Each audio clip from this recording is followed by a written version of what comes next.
अस्सलाम वालेकुम और रिव्यू स्पीक में खुशामदीद। मेरा नाम अमीर है और ये है आस्क रिव्यू स्पीक एपिसोड 6।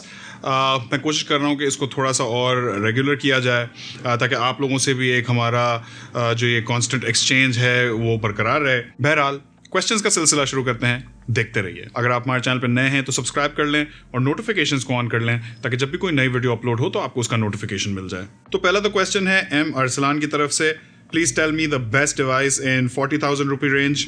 और इसी का जवाब जफर अब्बास भाई ने दे दिया है और वो है पोको X3। मेरे हिसाब से पोको X3 इस वक्त 40,000 रुपए की प्राइस रेंज में एक बहुत ही ज़बरदस्त फीचर सेट ऑफर कर रहा है। मैंने उस फ़ोन की अनबॉक्सिंग और रिव्यू भी किया था, इंग्लिश में था, लेकिन मैं उसकी लिंक पर भी डिस्क्रिप्शन में छोड़ दूंगा। अगर आप देखने में इंटरेस्टेड हो तो वो आप देख सकते हैं। इसके बाद अगला सवाल है हमारे पास जेड रिटनिक्स की तरफ से कि अस्सलाम वालेकुम अमीर भाई, क्या 60 हर्ट्ज 1080p डिस्प्ले ज़्यादा अच्छा है या 90 हर्ट्ज 720p डिस्प्ले? आप क्या सजेस्ट करेंगे पब्लिक को? तो यार ये एक बहुत ही प्रेफरेंस बेस्ड किस्म का सवाल है।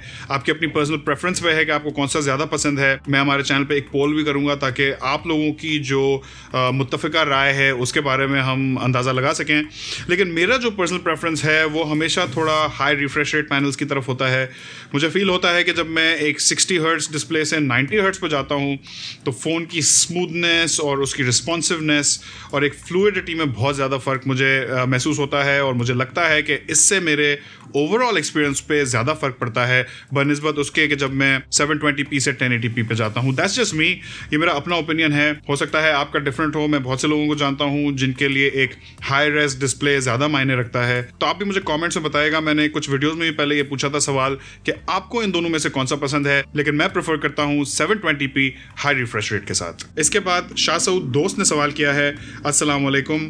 तो वालेकुम सलाम brother, big fan of yours, please pick my question, which things matter a lot in the quality of any video, lighting, camera quality and sound quality.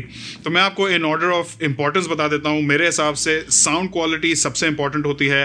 अगर आपकी वीडियो की क्वालिटी बहुत अच्छी हो लेकिन साउंड की क्वालिटी बहुत ख़राब हो तो मेरे ख्याल में उस वीडियो का एक्सपीरियंस ज़्यादा मुतासर होता है। इसके बाद मैं कहूँगा लाइटिंग, क्योंकि आपकी लाइटिंग से भी बहुत फ़र्क पड़ता है। कोई फ़र्क नहीं पड़ेगा अगर आपका कैमरा बहुत अच्छी क्वालिटी का है लेकिन आपने अपने शॉट को बहुत बुरी तरह लाइट किया हुआ है।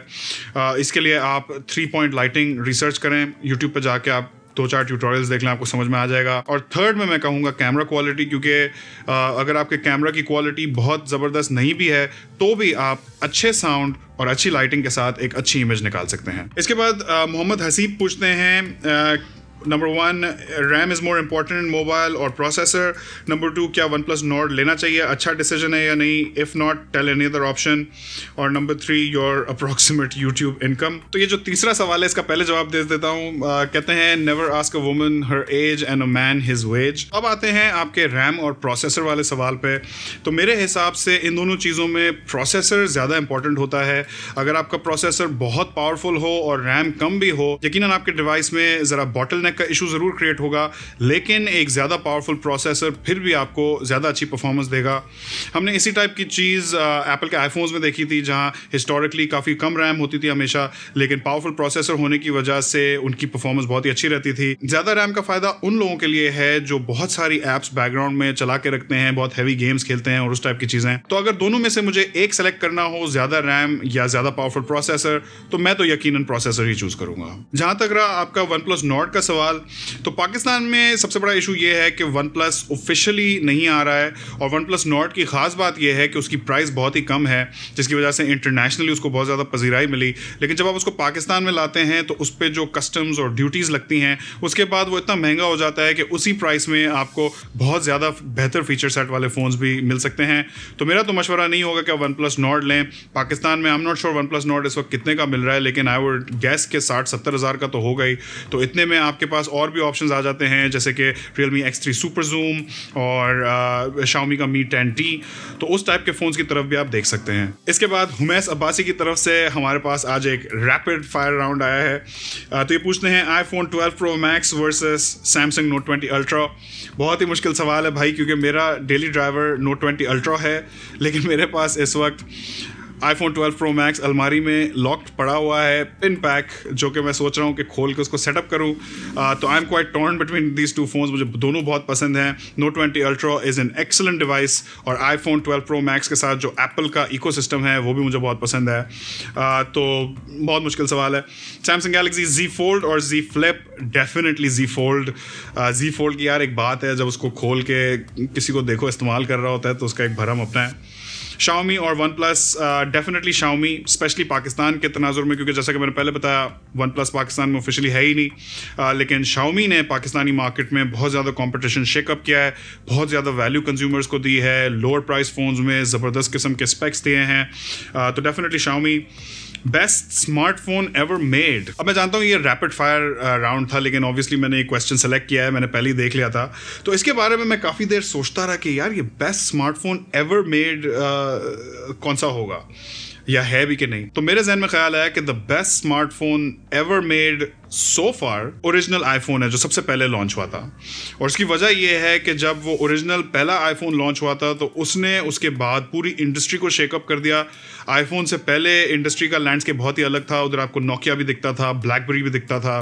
फिर उसके बाद जब आईफोन आया और एप्पल मोबाइल फ़ोन्स की दुनिया में आया तो उसने पूरी मार्केट को चेंज करके रख दिया। और आज आईफोन एक जायंट नाम है, एक साइड पे पूरी एंड्रॉयड की दुनिया है और दूसरी साइड पे iOS अकेला है। तो उस हिसाब से अगर आप एक फ़ोन को उसके ओवरऑल फुटप्रिंट के हिसाब से जज करें तो मेरे हिसाब से वो ओरिजिनल पहला वाला आईफोन था। इसके बाद पूछते हैं सैमसंग और एप्पल। अगेन बहुत ही मुश्किल आपने सवाल कर लिया है। सैमसंग Note 20 Ultra मुझे बहुत पसंद है, लेकिन मेरे जो सारा प्रोडक्शन वर्कफ्लो आप देख रहे हैं एप्पल के प्रोडक्ट्स पे ही है। तो final cut pro 10, MacBook pro, iPad, उस टाइप की चीज़ें मैं यूज़ करता हूँ। तो इकोसिस्टम मुझे एप्पल का ज़्यादा अच्छा लगता है, लेकिन डिवाइस Note 20 Ultra मेरा डेली ड्राइवर है। इसके बाद इनने एक बहुत ही डेंजरस सा सवाल कर लिया है, मेरी दोस्तियाँ ना ख़राब हो जाएं, वीडियो वाली सरकार और Z-Tech Care। अब यहाँ मेरे लिए इम्पॉसिबल है कि मैं एक को सेलेक्ट कर सकूं। दोनों बहुत ही अच्छे लड़के हैं, very respectful, very hard working, बहुत ही मेहनत करते हैं, अपने काम पे बहुत बड़ा नाम बनाया है, और दोनों बहुत ही अलग अलग स्पेसेस में compete कर रहे हैं। Z-Tech Care एक international audience and leaks and rumours and news, जबकि वीडियो वाली सरकार is doing Pakistani local tech content. तो बहुत ही डिफरेंट किस्म के लोग हैं, मैं एक चूज़ नहीं कर सकता क्योंकि दोनों मेरे दोस्त हैं। इरफान जुनेजो और मूरू, अगेन यार मैं इन दोनों को बहुत ही रिस्पेक्ट करता हूँ, और अगेन दोनों ने बहुत ही अलग अलग स्पेसेस में बहुत ही मेहनत करके एक बड़ा नाम बनाया है। मूरू की cinematography, script writing, story telling, overall execution बहुत ज़बरदस्त है। इरफान जुनेजो पाकिस्तान में व्लॉगिंग को बहुत आगे लेके गया, और उस बंदे की पर्सनैलिटी, उसकी एनर्जी एक बहुत ही मैग्नेटिक टाइप की पर्सनैलिटी है। तो अगेन इन दोनों में से भी मैं नहीं चूज़ कर सकता। उसके बाद है पेप्सी और कोक, तो डेफिनेटली कोक ज़ीरो मेरी गो टू ड्रिंक है। मुझे जब भी ड्रिंक पीनी होती है तो मैं कोक ज़ीरो की तरफ ही जाता हूँ, और अगर वो ना हो और कोई और चारा ना हो तो फिर मैं डाइट पेप्सी की तरफ जाता हूँ। इसके बाद ताहिर टेक रिव्यूज पूछते हैं, अमीर भाई क्वालिटी कंटेंट या quantity content to get success on YouTube? I personally think it's quantity content, लेकिन would love to hear your thoughts on the matter. Tahir, मेरे ख्याल से क्वालिटी और क्वांटिटी दोनों की अपनी अहमियत है यूट्यूब पे। इस वक्त मुझे भी फील होता है कि क्वांटिटी की थोड़े ज़्यादा वेटेज है यूट्यूब पे। जितना ज़्यादा आप अपलोड करें, जितने ज़्यादा आपका वॉच टाइम हो, जितने ज़्यादा आपके सब्सक्राइबर्स हों, उतने ही आप ज़्यादा सक्सेसफुल होते हैं यूट्यूब पे। लेकिन मुझे नहीं लगता कि आपके सक्सेस का दारोमदार इन दोनों में से किसी पे है। आपके सक्सेस का यूट्यूब पे दारोमदार कंसिस्टेंसी पे है। अगर आप हफ्ते में एक वीडियो भी अपलोड करते हैं, लेकिन आप कंसिस्टेंटली काफ़ी अरसे से कर रहे हैं और आपको मोमेंटम बन गया है और आपकी उस किस्म की फॉलोइंग है, तो भी आप यूट्यूब पे बहुत सक्सेसफुल हो सकते हैं। मैं ऐसे बहुत सारे चैनल्स को जानता हूं जो डेली वीडियोस नहीं करते, लेकिन फिर भी उनकी जो उनका पुल है वो बहुत ज़्यादा है।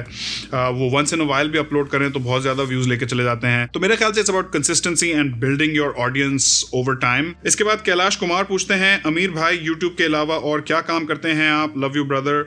Thank you brother, love you too. आप लोग सब्सक्राइबर्स का बहुत ज़्यादा सपोर्ट हमेशा रहता है।